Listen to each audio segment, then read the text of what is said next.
नमस्कार विद्यार्थी मित्रांनो. तर सोशियोलॉजी ऑप्शनल करताय 2026 साठी. तर सगळ्यात पहिले आपल्याला काय समजून घ्यायला पाहिजे सोशियोलॉजी मध्ये? सोशियोलॉजिकल थेअरीज किंवा पर्स्पेक्टिव्ह किंवा त्याला मराठीमध्ये आपण समाजशास्त्रीय सिद्धांत असं म्हणू शकतो. हे काय असतात?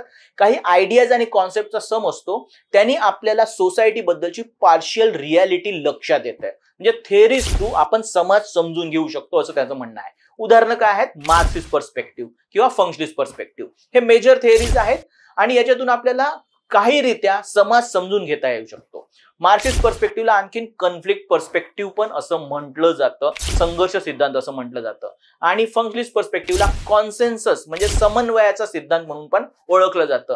हे दोन्ही सिद्धांत समाजशास्त्रीय सिद्धांत असून पण हे जगाला वेगवेगळ्या प्रकारे बघतात. कशा प्रकारे? तर मार्क्सिझमचं म्हणणं आहे की धर्म ऍक्च्युली लोकांचे शोषण करतो, तर फंक्शनिस्ट पर्स्पेक्टिव्हचं असं म्हणणं आहे की धर्म लोकांना एकत्रित बांधून ठेवतो. धन्यवाद.